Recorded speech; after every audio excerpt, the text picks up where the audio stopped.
Stop. Before you scroll past this, I need you to hear something. I want you to imagine waking up one morning. Completely normal Tuesday, making coffee, feeding the cat, thinking about what to cook for dinner tonight. 10 years of mornings just like this one. 10 years of the same man, the same house, the same life you built together brick by brick with your own hands.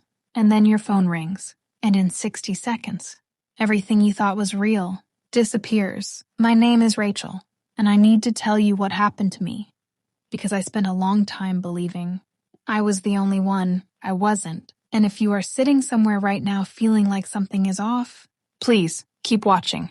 I met James when I was 24 years old. He was funny and warm and looked at me like I was the most interesting person in any room.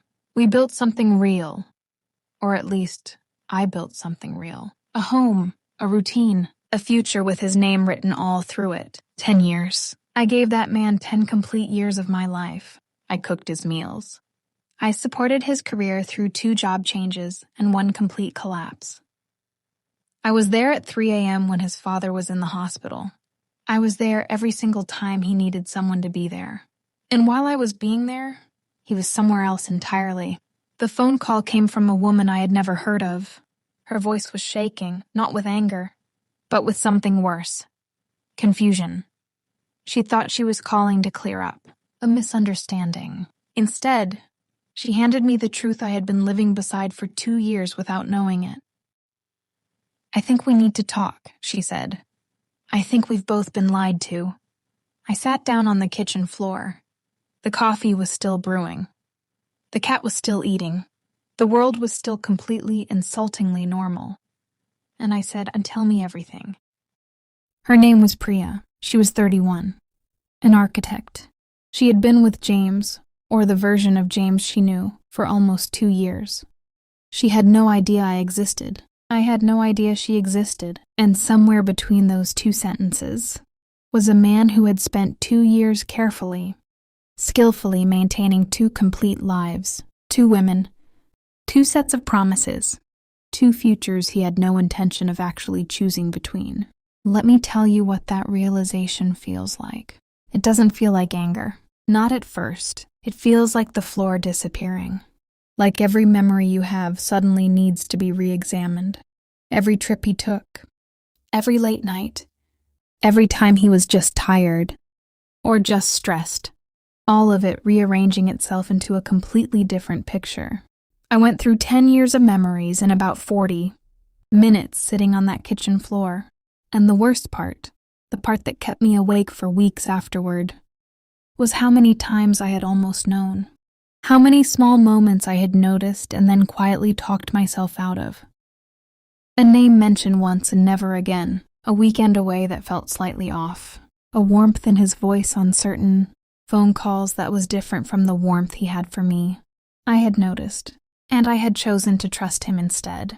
Because that is what you do when you love someone.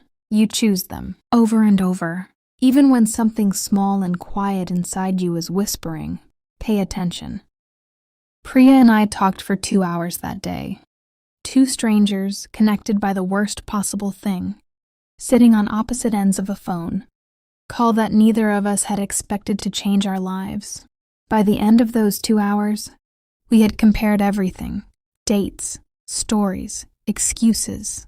The picture that emerged was precise and complete, and absolutely devastating. James came home that evening at 6:30, exactly when he said he would.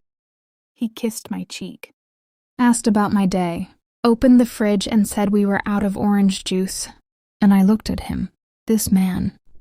I had given 10 years to, and felt something shift so completely inside me that I barely recognized myself.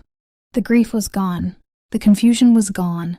What was left was something clear and cold and completely certain. I am done. I did not confront James that evening, or the next morning.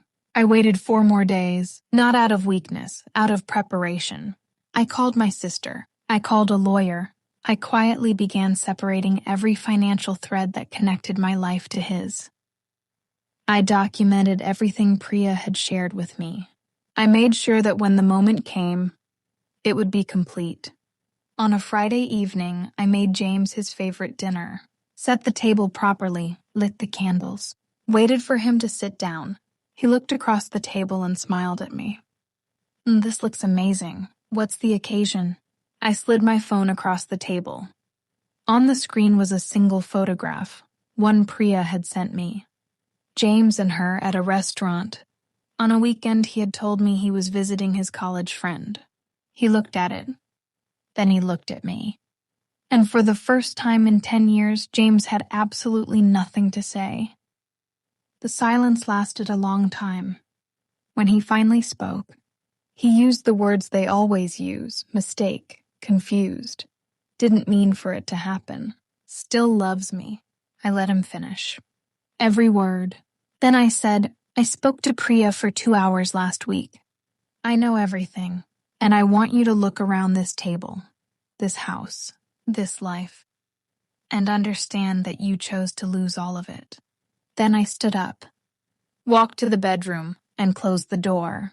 The next 6 months were hard, genuinely deeply hard. Divorce is not just the end of a relationship. It is the dismantling of an entire identity you built around another person. There were nights I cried until I had nothing left. There were mornings I had to remind myself to eat. But there were also mornings, slowly, then more frequently, where I woke up and felt something I had forgotten was possible. Peace. Real, quiet, unshared peace. A life that was entirely mine to shape. James lost the house. He lost the life. He lost Priya, too. She ended things the same week everything came out. The version of himself he had been performing for 2 years collapsed the moment. Neither of us was willing to hold it up anymore. I heard he moved to a different city. Started over somewhere no one knew the full story. I stayed, I rebuilt. Right here in the same city with the same friends. In a new apartment with plants on every windowsill and mornings that belong only to me. Here is what 10 years and one phone call taught me. You cannot pour yourself completely into another person and call it love. Love does not ask you to disappear. And the moment you rebuild yourself, for yourself alone, is the moment you become completely impossible to replace. He replaced me before I even knew. But what he could never replace was everything I became after.